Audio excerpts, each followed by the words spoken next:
Welcome to the US Daily Brief channel. The hazy uncertainty that started months ago in the Black Sea still continues, but the powerful Western Harpoon anti-ship missiles have pushed this hazy environment far from the Ukrainian coast. The Russian Navy has blockaded the Ukrainian coast from long distances and is still blocking the movement of Ukrainian merchant ships in the region. Ukraine has requested long-range anti-ship missiles from its Western allies to expand its coastal defense. And Denmark has strengthened the coastal security of the Ukrainian armed forces by transferring Harpoon anti-ship missiles to Ukraine. Despite Ukraine's powerful anti-ship missiles, the Russian Navy underestimated them and still continued to pile up on the Snake Island. But this heedlessness cost dearly. Just like the loss of the flagship Moskva, worth $750 million on April 14. On the morning of June 17, Harpoon missiles in the hands of brave Ukrainian sailors carried out their first activity in the region with Bayraktar TB-2 joint down operation. Harpoon sent from Denmark to Ukraine succeeded in their first hunt and destroyed a tugboat of the Russian Navy along with its heavy ammunition, weapons, and air defense system and personnel.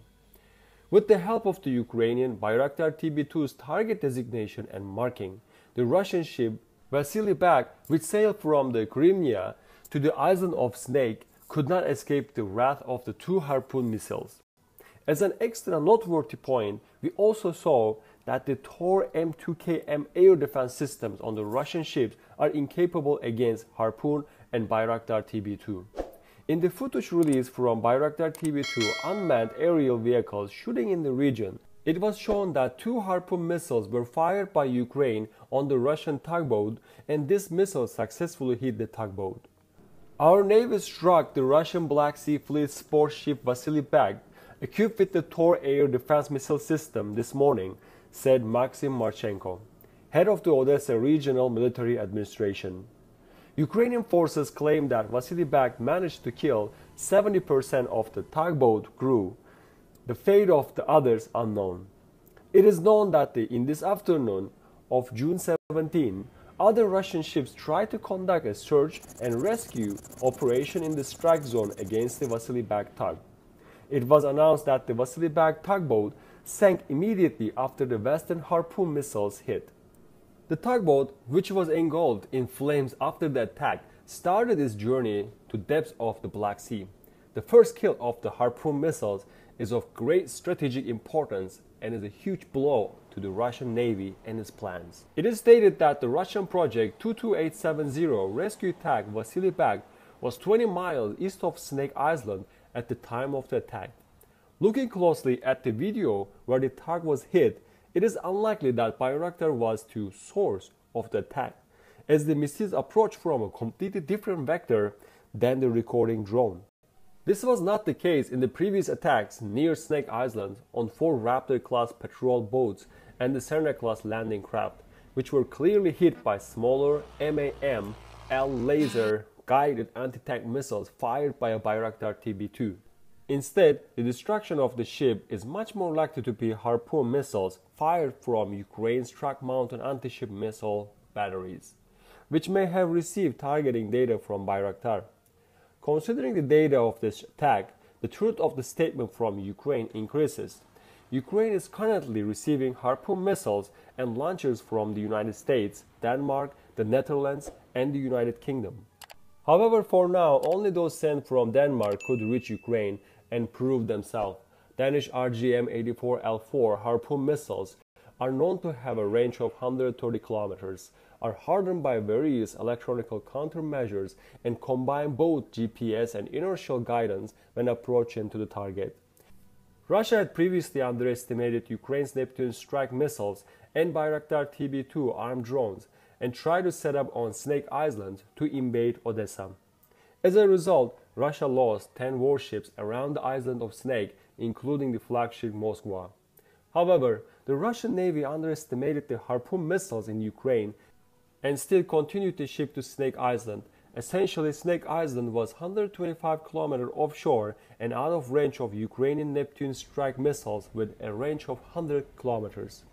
But this was not the case with Harpoon missiles, Because Harpoon can successfully hit between 120 to 150 kilometers. As a result, the Russian Navy's underestimation of Western Harpoon missiles has made Russia pay a heavy price. The last attack also showed us that Snake Island will be referred to only as a ship graveyard for the Russian Navy. The Russian Navy, and even its entire army, seems to be too self-confident, late learning, and full of strategic deficiencies. Something that no one anticipated. However, the successful attacks of the Ukrainian army at the breaking point proved that the Russian army was much simpler than it seemed. The arrival of the Harpoon missiles in the region was seen as a great breaking moment. The Russia could not see it. With this attack by Ukraine, the Russian Navy is now forced to deploy at least 130 kilometers away from the Ukrainian coast. The 1,200-ton Russian rescue tug is significantly larger than the port tug we see more often in ports.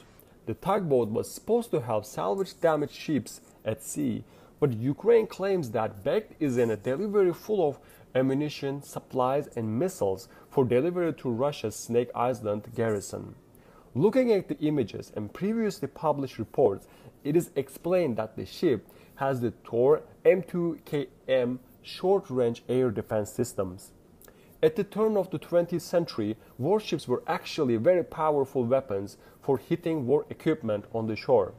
In many wars, both the United States and Russia used such tactics and beat the ground troops with their warships. However, when we go back to the present, the level of development in land-to-sea missiles has closed this gap and enabled land-based anti-ship missiles to highlight their advantages. Anti-ship missiles basically have two features that stand out against warships. The first is that a truck on land has a much greater stealth advantage than a ship at sea, and if it's hidden, it becomes impossible for the warship to find it. Second, the most importantly, losing an individual missile launching truck and missile launcher is a far more expendable consequences than losing the warship. Sinking or damaging a warship is one of the greatest tasks any launcher can do. Any army would prefer to lose their truck and sink the billion-dollar ship in this swap.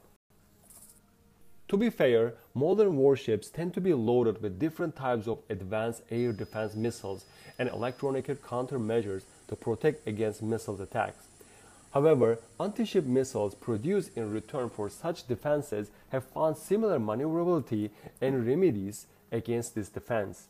One of the main problems with land-based missiles is that they depend on an external spotter to detect distant ships and provide them with targeting data. The current equivalent of this is unmanned aerial aircraft. At the point where you eliminate the scouts of these missiles, you will greatly reduce the missile's firepower. In this latest incident, Ukraine likely made use of surveillance capabilities of the drone that recorded the attack, but may also have received targeting data from US reconnaissance assets that Russia could not attack without reacting, according to some experts. But this possibly seems unlikely, because Bayraktar TB-2s helped the Ukrainian missiles in target designation in many attacks in the region and led these missiles to hit targets. With this attack, Harpoon missiles came of age in the region and show how great a threat they are to the Russian Navy. The superior range and destructive power of the weapon also prevented the moves of the Russian Navy. Recent reports show that the Russian Navy has begun to receive a new naval order in the Black Sea. What this meant was that the Harpoon missiles pushed the Russian Navy considerably out of the Ukraine's Black Sea coast. Every loss in the Black Sea means a big wound for Russia. Because the Russian Navy cannot give any support to the Black Sea fleet, with NATO member Turkey closing its straits to Russian warships, Russia lost the opportunity to pass from the Mediterranean to the Black Sea, and it does not seem possible for now to compensate for its losses. It is reported that the Russian Navy is engaged in a feverish work in the shipyards. However, the increasing shortage of spare parts due to the sanctions and the knowledge that these renovations will take many years may make Russia helpless in the Black Sea. Putin seems to have only one choice: completely abort the Odessa landing mission and keep Russian warships stationary and safe kilometers away from Ukraine. If Putin thinks that the war will definitely reach a conclusion, as he mentioned in his statements the other day, and if he dreams of realizing the critical Odessa landing, he will greatly be disappointed.